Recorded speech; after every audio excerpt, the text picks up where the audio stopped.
$2.924 billion. Just let that sink in for a second.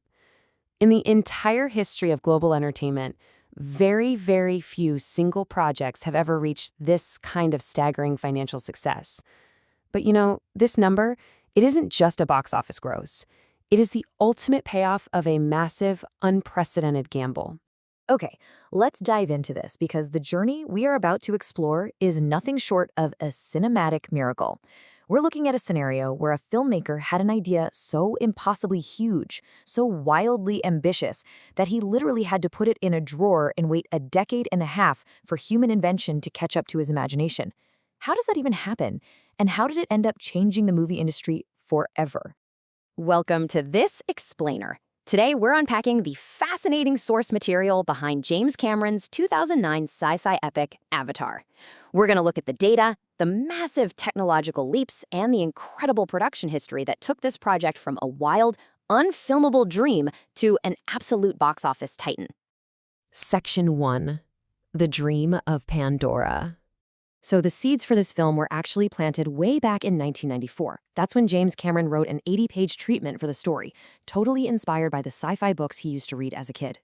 He originally announced the film in '96, intending to make it right after Titanic, aiming for a 1999 release. But, well, there was a massive roadblock. The CGI technology required to create photorealistic alien worlds, it simply didn't exist yet. So Cameron had to shelf his ultimate passion project. He waited years, he made documentaries, watched the digital effects industry grow, and it really wasn't until he saw the CGI work on characters like Gollum in 2002 and King Kong in 2005 that he finally knew, okay, the tools are ready. Now, what's really interesting about this slide is that this massive 15-year wait struck sheer terror into the hearts of studio executives. 20th Century Fox had committed to producing Avatar, sure, but they were terrified of cost overruns. I mean, the official budget ballooned to $237 million, and some estimates pushed it over $300 million for production alone. It got so tense that Fox actually made Cameron create a $10 million proof of concept clip in 2005 just to prove it could even be done. Cameron even offered to cut his salary in half to get a green light. When Fox finally committed, barely edging out Disney, by the way, who tried to swoop in, one skeptical executive dropped this absolute gem of a quote, questioning who was actually crazier, the studio for funding it or the director for attempting it. Which brings us to the core narrative that justified all this money. Section 2. The story and its themes. At its heart, the source text shows us that Avatar is built on a very stark conflict. On one side, you've got the RDA, humans fleeing an Earth suffering from ecological collapse, relying on mechanized warfare to mine a hugely valuable mineral called, wait for it, unobtainium. On the other side, you have the Na'vi.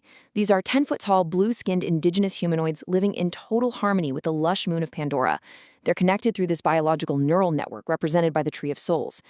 Now, the source material notes that Cameron explicitly designed this as an allegory.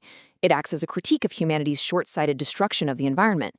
Cameron also openly stated that the film implicitly criticizes the impersonal nature of mechanized warfare and the U.S.'s role in the Iraq War, even mentioning that the fiery destruction of the Navi's home tree was meant to bear a visual resemblance to the September 11th attacks. Now, whether you personally agree with those political parallels or not, there's no denying that this thematic clash between technology and nature drove the entire emotional core of the movie. Section 3. Building a living world. But hey, a story's really only as good as the world it takes place in, right? To make Pandora feel real, the design team didn't just pull things out of thin air. They grounded this alien moon in fascinating real-world Earth cultures and geography. It's like a giant puzzle. For example, the iconic blue skin of the Na'vi? Cameron cited connections to Hindu deities, but also a dream his own mother had about a 12-foot-tall blue woman. Wild, right?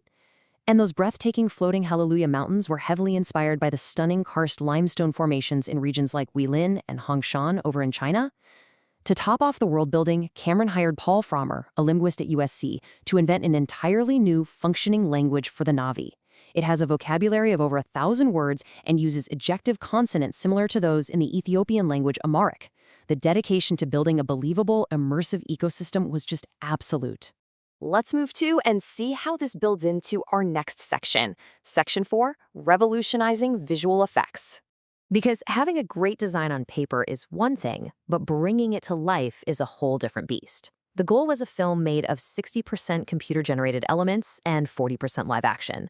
But Cameron wanted us, the audience, to be completely unable to tell the difference.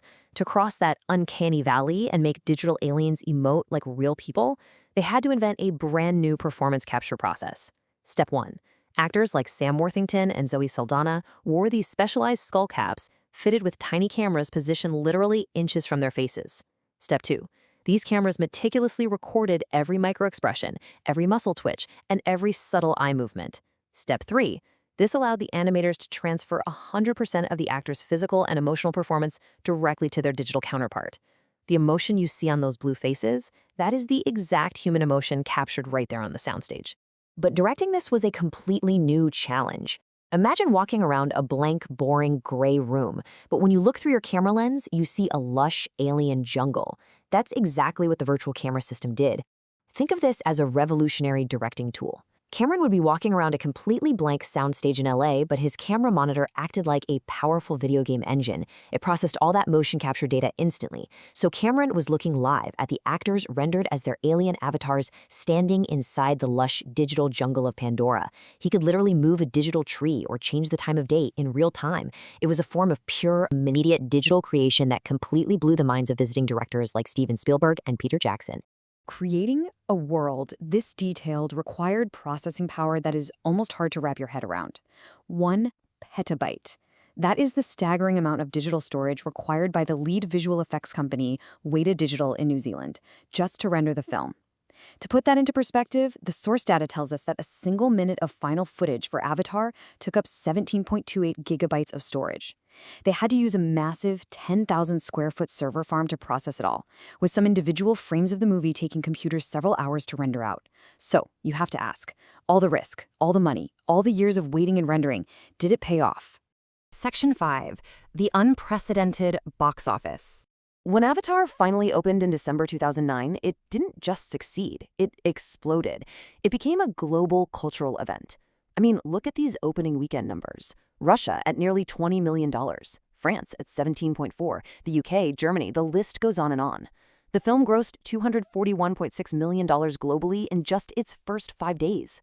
What this proved was that audiences worldwide were absolutely starving for this brand new immersive 3D cinematic experience. In the US alone, a staggering 90% of all advanced ticket sales were specifically for the 3D screenings. It was one of those things where people felt they just had to see it in a theater. So the crucial point is this. Avatar didn't just break records, it shattered them. It became the first film in history to gross over $2 billion. When you adjust for inflation, Avatar grossed around $4 billion, firmly cementing it as the second highest grossing film in the entire history of cinema, trailing only 1939's Gone with the Wind. And its legacy went way beyond the theater. It single-handedly caused a massive spike in the popularity of 3D films across the industry, and even drove electronics manufacturers to rush 3D televisions into our living rooms. It was a technological gamble that totally rewrote the rules of blockbuster cinema. Which leaves us with this final thought. We now live in a world where Avatar sequels are a reality, with The Way of Water and Fire and Ash continuing the story. But you have to ask yourself, in today's safer, franchise-heavy Hollywood, will any filmmaker ever again be allowed to take the kind of massive technological and financial risk that James Cameron did back in 2009? Will we ever see another completely original, unproven property take a 15-year leap of faith and fundamentally change how movies are made? It's a fascinating question to consider the next time you step into a movie theater. Thank you for joining me for this explainer. Keep wondering, keep learning, and I'll catch you on the next one.